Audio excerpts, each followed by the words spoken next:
Welcome to the Military OneSource Podcast. Military OneSource is an official program of the Defense Department with tools, information, and resources to help families navigate all aspects of military life.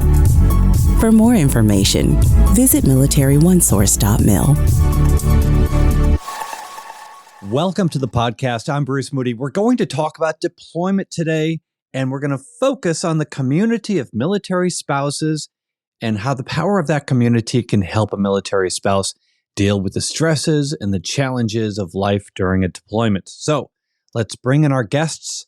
Evie King is the 2023 Armed Forces Insurance Military Spouse of the Year, also an Army spouse. And Aimee Selix is the Armed Forces Insurance Space Force Spouse of the Year for 2023. Obviously, a member of the Space Force community. Welcome to the both of you. Thank you. Thank you. Aimee, you are the second member of the Space Force on the podcast. So we're making inroads into the Space Force. It's great to have the both of you with us today. Oh, it's wonderful to be here. You know, what I want to do is I just want to have the really free-flowing conversation here. Again, we're going to talk about deployment and the community. Let's start by describing what it is that we're talking about when we talk about a community of military spouses. What is it? Is it your neighbor? Is it somebody online or a friend from a duty station, possibly a combination? What are we talking about? Well, I think, Bruce, it's all of that, right? A community is a group of people who live around each other. So it could be your neighbors, or it is people who share a common either characteristic or hobby, whatever that happens to be. So it's just a group of people who share something in common. And I think for those of us who are military spouses, that is an automatic community that you join when you marry a service member. But within that, obviously, you find your own small niche of community. And sometimes it has to change because people move, you move, or maybe your spouse is going through something that others around you aren't. So you have to find another community to help you through whatever change in circumstance that happens to be. But I think that automatically, once you become a military spouse, you are a member of the military community, but that doesn't always mean that you've found your community within that community, or at least I didn't when I first became a military spouse. I don't know about you, Aimee. What do you think? I agree with everything that you just said. I think you hit the nail on the head. The only thing that I would kind of add to is that our community sometimes doesn't change. I think it's constantly always changing because people are coming and going and circumstances are changing at the drop of a hat. And so you have to kind of approach community a little bit different with each of those changes. And in some cases, you have to create it. Yeah, absolutely. You know, as far as creating a community, being a part of a community, I want to get into that a little bit later on, especially for people who are just trying to figure out how to take that first step. And there's definitely a lot of good ideas behind that. I'd like to hear from you some examples of what being in a community has meant for you, and specifically as it refers to deployment and the various triggers that a deployment can bring, all sorts of stressors. I was tempted to say big and small, but you know, there are no small stressors. They can all become a bigger problem. So what does being part of a community mean to you? And maybe you have some examples to share. I remember my first deployment with my then boyfriend, now spouse. He actually deployed with the National Guard, and I did not have a military community around me. So I really leaned on my coworkers, and I was doing community theater at the time, and I leaned on the people around me to fill in that gap. But I felt separated from the other families because at the time he was with the New Jersey National Guard and I was living in Ohio. I felt separated from the families who had service members going through a very similar experience. So when we finally got married, then my spouse was active duty, having neighbors who were on the same deployment and sharing those same challenges and experiences, it was a completely different experience. So I think having been on both sides, I really cherish the camaraderie that comes with being in a unit and living near those people who are in that unit who are going through that deployment, because it was, and for many is hard when you're surrounded by people who not only don't understand the military experience, but might not have a service member who are going through, the things that you're going through. So that was a really big comfort for me when I finally had that. I'll chime in, Bruce. Everybody's situation is unique when it comes to deployment, I feel. And when my husband deployed, we were still under the Air Force, but we've always been space. So with his specialty code, I think is what it's called, it doesn't happen in the traditional sense where, like other branches, he's deploying with his unit. He was sent out just by himself to go and support the Army actually in Kuwait. And so I didn't have a community around me that was necessarily going through the same thing. It was really kind of isolating. His home unit kind of forgot about me. It was really a struggle not having that community that could relate to what I was going through. Oftentimes when you have family support, and I was lucky enough to have that, they still don't get it. And so not having that was really, really hard for not just me, but my kids. I had a military spouse, one of my dearest friends, who at the time was living in DC and we were in Colorado. And she recognized this challenge and actually told me, just come out here. I thought she was crazy at the time, but, decided to take that risk and loaded up the kids. And we drove from Colorado to DC to find our community to help support us. And so while we were out there visiting with them, my boys were able to see another military family under the same specialty code, how they've bonded as a family and kind of help the boys understand why dad was deployed and help me kind of have a breather, have somebody to talk to. And we stayed with them a few days and then we came back home. But that relationship, it didn't change. It just grew from there. And the support, even though now we were thousands of miles away, the bond that we had is ultimately what helped us get through that deployment. So in that experience, I learned the importance of being included and something that needs to change in the future for other families who are going through the same situation. And those experiences are changing. And I want to unpack this a bit because deployments are fast changing in a lot of really important ways as it pertains to how military spouses are emotionally dealing with these. And let's start with what it means to have a spouse who's deploying to an area that people would maybe consider to be not a high-risk zone. In other words, we have service members who maybe a few years ago were deploying into Iraq and Afghanistan, and now they're going to Germany and they're going to Poland. So what has changed and what has remained the same with that? Well, I think it's so interesting because it's very similar to our experience when we lived in South Korea. There were a lot of people who moved out there unaccompanied and their family stayed back in the United States. And to the military, that's not considered a deployment, even though they're away from their family for those assignments for 12 months. Now living in Germany and hearing some of my friends saying their spouses are deploying to Poland and Germany, which is where I currently live, they're having a lot of the same marital struggles that I saw those families who were having those unaccompanied tours, as they called them, to South Korea, because you are seeing your spouse able to go off base, they're able to eat out, they're able to go to the movies, they're able to drink alcohol. And kind of enjoy life. Some of them are even able to travel over the weekends if they're not working. While when your spouse was deployed to Iraq and Afghanistan, there was sort of this shared misery.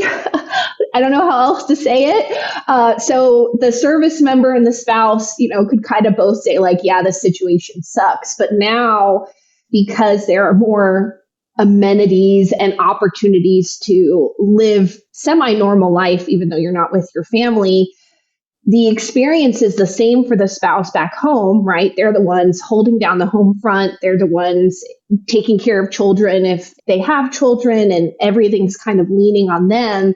But now their spouses are having a completely different experience and potentially enjoying themselves. Not to say that they don't miss their family, but there are more opportunities to have fun and get out and experience Europe. And I think that it's bringing a level of stress to marriages that previous deployments didn't have. And it's been very interesting to see the comments now and hear the stories of those spouses. There's just a lot of resentment, honestly. There's a lot of resentment that I'm seeing. And again, I think it's because there isn't that shared misery. But at the same time, it's not like these service members want to be in Europe away from their family. So they're just making do with the situation. But it's different and it's difficult.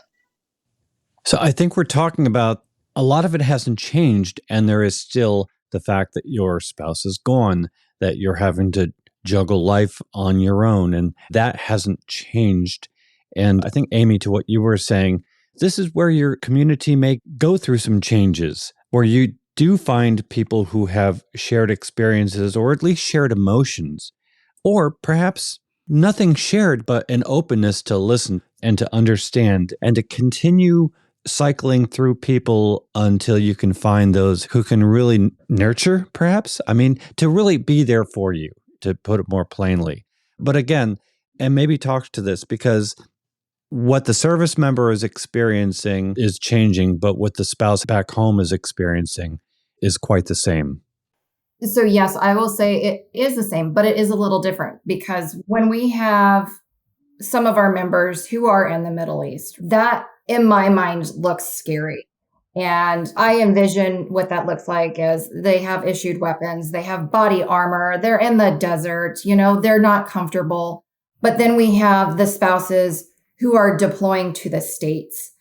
And the reason why they do that is because for some time now, the need to be present in the Middle East has been lower. And so certain functions have been pulled to the States, where the mission is the same, regardless as to where it's being supported. The stress on the spouse looks different. When you're in the States, you don't have that constant worry about, well, what is he going through over there? But you're still dealing with all the same day-to-day stressors, right? That Evie said, getting the kids to school, making sure everybody's fed, maintaining a house, all of that's the same. But for me, the stress was, I am now worried, in addition to all of these things, that my husband, who's in Kuwait, is safe. Whereas I don't think I necessarily would have had that if he was stateside supporting the same mission. And the popular imagination of what it means to be deployed is shaped in a large part, I think, by the media, the movies, the images that we see. I was in a shop that caters pretty strongly to a military population, and it had a picture of a service member in desert camis sitting on a rock writing a letter. Obviously, this was the face of deployment. Movies are still portraying that. And I guess it's going to be a couple of years before that catches up. But to your point, a lot of the common thread is a service member who's just not home for an extended period of time. And maybe we can talk about this, because this does include things like schools or TDYs, training, sometimes field training, where especially some of these larger Army posts, they're still in the same installation. They've just gone across the street into field training, but they're gone. They're out there. And really, for the experience, as we're talking about military spouses, it has the same feel of a deployment. And maybe to kind of bring this background to community, what are we bringing to the community, and what are we asking from the community as we look at these periods of separation? So inclusion is huge. Support, I think, is going to look different for each person. I see things one way, Evie sees things another, and support for her might look different to me. The fact is it's so needed within our community and we're lacking. And so we have to kind of create that support within each other. And when we go back to defining community, it's that shared interest. So we are looking at the spouses who are experiencing the same thing. So we just came out of the weapons school out at Nellis, and our husbands are our members. The hours that they put in were insane. We didn't spend holidays with our spouse. We typically spent holidays with the spouses. And so, we learned to lean on each other and really be there for each other. And that really became a beautiful thing. Evie, you have any thoughts? Yeah, I think what is important when I'm thinking about this and talking about creating community and everything like that is I think about how these experiences, even if they're the same, we all react differently to them. And so something that I think is extremely important right now is deployments generally are shorter than they were at the beginning of the conflicts in Iraq and Afghanistan. They're rarely 15-month deployments. And what can easily happen when you're talking with someone who, say, their last time their spouse deployed was to Afghanistan, and maybe was a really long time, and then you're hearing a spouse whose service member is deployed, say, to the States or on an extended TDY or even to Europe, and they're hearing them struggle, and it's easy to be like, well, we had it worse. And I always want to caution people because this isn't a race to see whose life sucks the most or who had a worse deployment, right? And it's important for us to listen and to be there for each other. And even if, say, like Aimee, your experience was different from my experience, and I might hear you talk about your experience and be like, well, the last time my spouse deployed, it was for this many days, and clearly you have nothing to complain about. Like, that's not the point of listening to Aimee share her challenges or her experience. And so I think it's important, especially when we're talking about these different separations, at the end of the day, our loved one is not at home with us. And whether that's for a week, whether that's for 3 months, whether they're in the States or whether they're not, it doesn't matter. We should be there for that person. They could be having a really difficult time. Clearly, if they're sharing their experience from you, all they need is for you to listen and to empathize with their situation. It's not a time for us to be one-upping each other or to say who has it worse in the hopes that it will make them feel better about their situation. I don't think that ever works. It always goes so much further to building a community and helping that person just by empathizing and listening to their experience.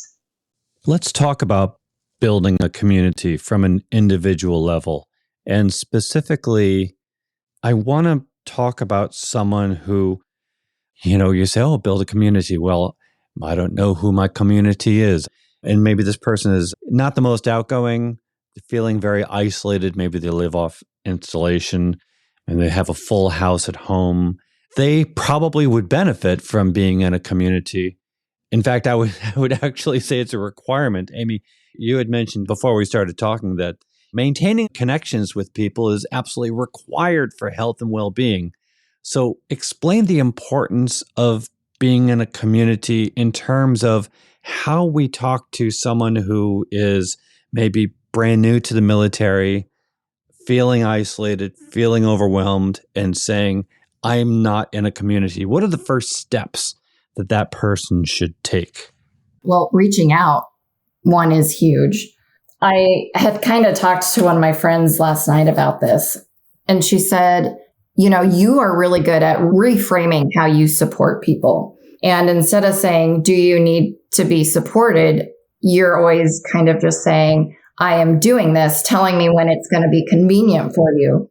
I guess I've been breaking down the barrier of waiting for them to ask for support and just giving it to them and telling them I'm there.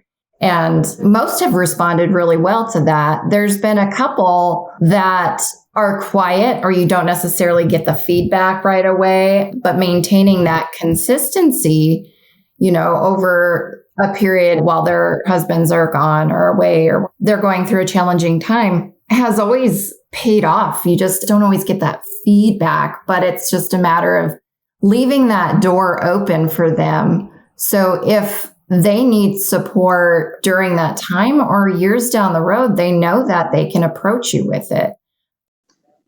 Yeah, I think Aimee and I were talking yesterday about this question, actually, Bruce, and we both agreed that you need to be the person that you needed when you were going through that situation. So I almost feel like when it's the person who is isolated, the only thing I would ask from them is to say yes when someone offers help or when someone asks them if they want to get together, meet for coffee.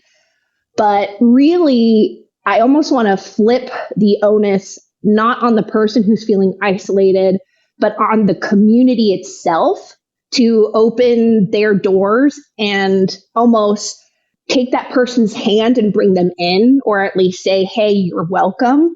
Because generally when you're feeling isolated or when you're in the thick of a very challenging experience, asking that person to then create their own community is continuing to place that burden on them when they might not have anything more to give. And so, for those of us who at that time might already have an established community or might not be going through the challenges that person, is going through, we need to be the ones to be like, hey, come have coffee with me. And then that could be the one thing that gets that person out of their house and then becoming more involved in the community. That one bit of outreach kind of gets them rolling and getting them out of their home and finding what it is that they need. And I don't know, I just feel like we always tell the person who's isolated and who's already just stretched thin, like, oh, you need to get out there and put yourself out there. Not everyone's at that place. So what can we do to extend and create the community for them? Right. And I think assuming that everybody is going to need the person that we needed, just showing that effort is huge. Yeah, it really is. Such an important conversation. I'm glad that we're doing this. It really is. We tend to have an experience together over time. And over time, we tend to lose the appreciation for how difficult and daunting and just how much of a shock to the system it is to suddenly be in the military, to be a military family. It is a total change of culture, of life, of experiences. But, we lose that over time. And the other thing is that when we're all going through it together, we tend to not realize how both difficult things can be, but also how strong we can be. Because we take it for granted when we're all kind of doing that together. And maybe what we can do to wrap up this conversation, I really want to talk to the person who is young and new to the military and just feeling overwhelmed and maybe in the middle of a deployment or they know one is coming up. And again, it doesn't even have to be a deployment. Sometimes just the job itself is so demanding that a spouse can feel lost. And maybe we can just wrap up this conversation with a appeal from the community to that individual spouse. So what I would say to that, to a spouse who's new, is that there is a significant number of spouses who have gone through what you're getting ready to go through, you may be going through, or maybe you've gone through too. The consistency of the separation from our member that we go through can be so challenging. My advice would be to reach out to those spouses and ask for help, or maybe ask for coffee and really start to take some ownership in your role as a spouse and embrace it. I would add to that with if you have a unit and they have meetings, go to those meetings, even if it's just to get information or it's just to put a face to a name. So should something happen, it's not the first time you're connecting with the unit. I know it can seem intimidating, but I do think it's important if you have the ability to meet with the unit that your spouse is deployed with or on a training with. And you don't want the first time that you're communicating with that unit to be hopefully when something goes wrong. I think it's just really important to at least be plugged in, even if it's just via email. And usually, even if you're National Guard or Reserve, there is somebody there who you can call and have a conversation with and really take them up on that opportunity because you want to be plugged in. Yeah, you don't know what might happen. And so I just think it's important for the first time to never be when we need them the most. So set that foundation at least early that you can either put faces to names or you've called someone and just ask, like, what are the resources that are available to me? There is someone, like I said, even if you're National Guard or Reserve, there's going to be someone that at least you can call if you don't live near the location and can answer some of those questions for you. The other thing I would say is don't be afraid to find your community outside of the military. I think so often we think that the only people who can support us during those hard times is the military community, but maybe it's getting plugged in with a hobby that you really like or an activity that brings you joy. That is also a way to build community and find support. Some of my most supportive friends are actually not military, yet they've been able to be there for me every time my spouse is deployed or every time we've been geographically separated. And so I always want to encourage people, like, don't automatically assume that the civilian community cannot also be a community for you when you're separated from your service member. Wonderful. Absolutely wonderful. We'll end it there. Evie King, Aimee Selix, thank you so very much for joining us today. Thank you for having us. Thank you. Absolutely our pleasure. And want to remind you that Military OneSource is an official resource of the Defense Department. We always like to hear from you, so click on the link in the program notes, send us a question, a comment, maybe an idea for a future episode. And be sure to subscribe to this podcast wherever you listen to your podcasts, because we cover a wide range of topics to help military families navigate military life. I'm Bruce Moody. Thank you for listening. Take care. Bye-bye.